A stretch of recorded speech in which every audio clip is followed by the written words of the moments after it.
Hello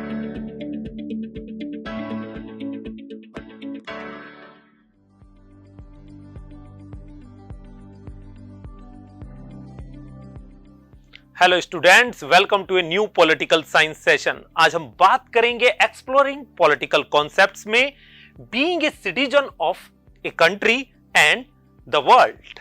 तो आइए शुरुआत करते हैं आज के सेशन की।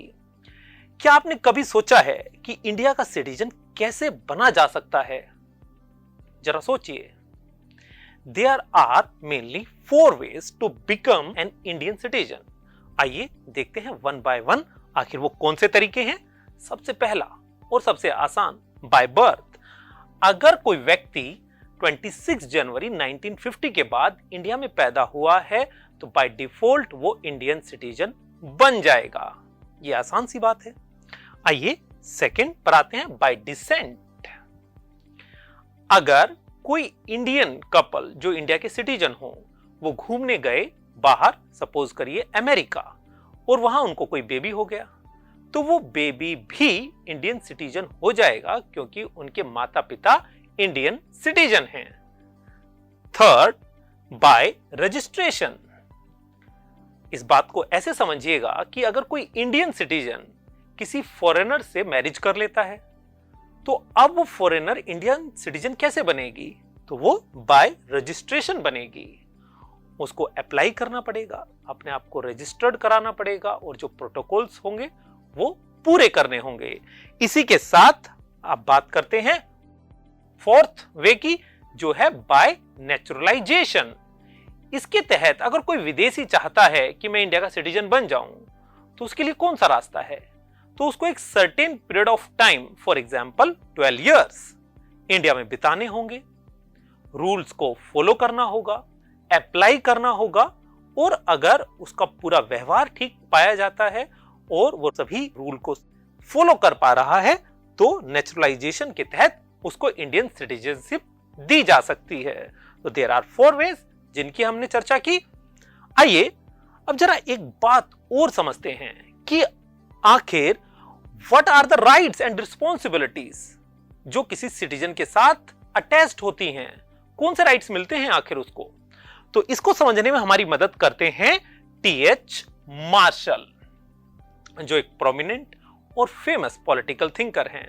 वो हमें बताते हैं कि सिटीजनशिप में सिविल, पॉलिटिकल और सोशल राइट्स इंक्लूड होते हैं। लेट्स सी कि सिविल राइट्स के तहत कौन से अधिकार आते हैं। तो इसमें बात करते हैं हम फ्रीडम ऑफ स्पीच की, फ्रीडम ऑफ मूवमेंट की और लीगल इक्वेलिटी की। अगर हम बात करें पॉलिटिकल राइट्स में तो पॉलिटिकल राइट्स हमें अनेबल करते हैं कि हम अपनी वोट दे सके, राइट टू वोट, हम इलेक्शन में खड़े हो सके और हम पब्लिक ऑफिस को प्राप्त कर सकें। तो ये बात हुई पॉलिटिकल राइट्स की। और सोशल राइट्स में क्या आता है कि सभी को मिनिमम सोशल स्टेटस प्राप्त हो, इक्वल सोशल स्टेटस, यानी कि किसी के साथ कास्ट, क्लास, रेस या जेंडर के आधार पर भेदभाव नहीं हो, सभी की डिग्निटी को स्टेट सम्मान दे। तो हम देखते हैं कि सिविल, पॉलिटिकल और सोशल राइट्स की टी.एच. मार्शल बात करते हैं। आपको एक इंटरेस्टिंग बात और बताते हैं। हिस्टोरिकली अगर आप एक पैटर्न देखें तो किसी भी कंट्री में आप देखेंगे लगभग पहले सिविल राइट्स मिलते हैं, फिर पॉलिटिकल राइट्स की बात आती है, फ्रेंच रेवोल्यूशन में भी आप इसे देख सकते हैं, और फिर बाद में सोशल राइट्स मिलते हैं, ऐसा टी.एच. मार्शल मानते हैं। तो ये बात आई हमारी राइट्स की। अभी एक और क्वेश्चन अराइज होता है कि क्या सिटीजनशिप मल्टीकल्चरलिज्म को एकोमोडेट कर लेती है या नहीं करती है? तो इसको समझने के लिए आपके सामने 2 पिक्चर्स हैं और आप बताइएगा कि इन दोनों इमेजेस में जो लाइफ एक्सपीरियंसेस हैं, दोनों ही अगर ये किसी स्टेट के सिटीजन हो तो क्या इनके लाइफ एक्सपीरियंस एक जैसे हैं या डिफरेंट हैं?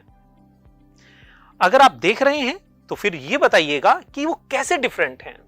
एक इमेज में आपको एक महिला संघर्ष करती हुई दिखाई दे रही है कि वो अपना डेली ब्रेड कमाने के लिए सब्जियां बेच रही हैं, या दूसरे में आप देख रहे हैं कि ये दो बच्चे हैं, इनको बहुत अच्छे से फैसिलिटीज प्राप्त हैं। यहां पर हम ये भी देखते हैं कि क्या इन दोनों ही इमेजेस में जो सिटीजन्स हैं उनको पॉलिटिकल और सिविक जो लिबर्टीज हैं, क्या वो उनको एक समान एग्जीक्यूट कर पाएंगे या नहीं कर पाएंगे, ये समझना बेहद जरूरी है। तो इसको समझने के लिए आइए हमारी मदद करेंगी आयरिस मेरियन यंग। वो ये बताती हैं दरअसल कि डिफरेंशिएटेड सिटीजनशिप इस मामले में हमारी मदद करती है। तो ध्यान से समझिएगा कि डिफरेंशिएटेड सिटीजनशिप होती क्या है।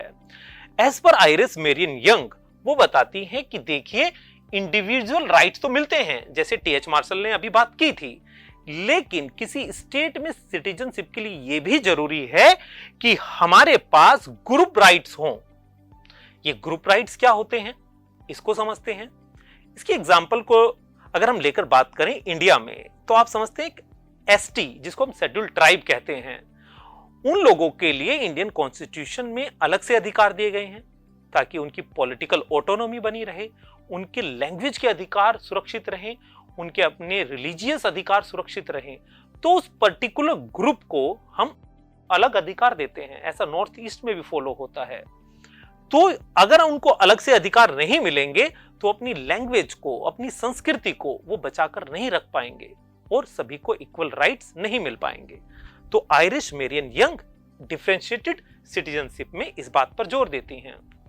इसी के साथ अगर हम मल्टीकल्चरल और डिफरेंशिएटेड सिटीजनशिप में विल किमलिका की बात करें, तो उन्होंने इसके ऊपर गहरी रिसर्च की है। उनका मानना है कि अगर हमें प्रोटेक्ट करने हैं कॉमन राइट्स, तो सभी को हमें राइट टू वोट देना पड़ेगा, यानी कि स्टेट के सभी सिटीजन्स को कुछ अधिकार तो आपको देने ही हैं, जैसे राइट टू स्पीच है, राइट टू वोट है। लेकिन अगर वहां पर कल्चरल डाइवर्सिटी है तो आपको कुछ समूह को जो है लीगल प्रोटेक्शन भी देने होंगे। अब वो कल्चरली अगर उनसे डिफरेंट हैं तो उनको फिर अलग से अधिकारों की जरूरत पड़ेगी। इसी बात को यंग ने डिफरेंशिएटेड राइट्स कहा और इन्होंने मल्टीकल्चरलिज्म के आधार पर इसी बात को विल किमलिका ने भी जोर देकर कहा। आइए Will Kymlicka types of differentiated rights को फर्दर डीप डाइव जाकर एनालाइज करते हैं। तो उसमें एक बात करते हैं वो सेल्फ गवर्नमेंट्स की।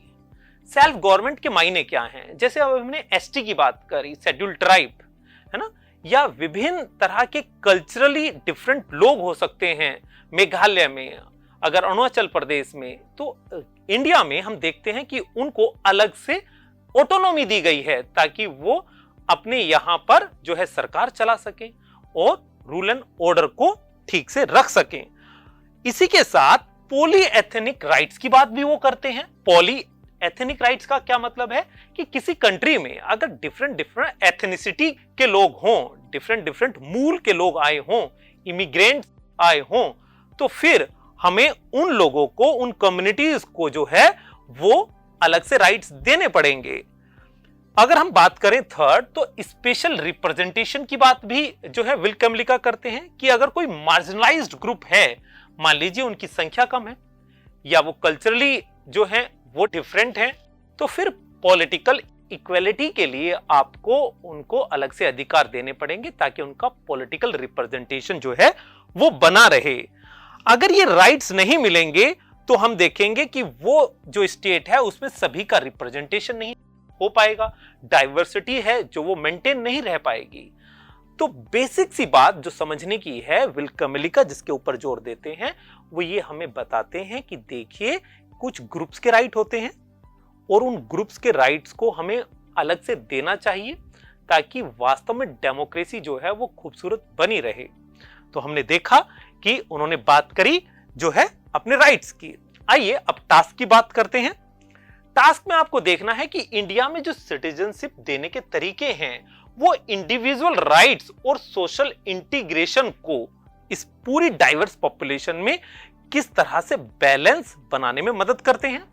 सेकंड, आपको देखना है विल किमलिका ने जो डिफरेंट टाइप्स ऑफ राइट्स की बात करी वो किस तरह से प्रोटेक्ट करते हैं कल्चरल डाइवर्सिटी को।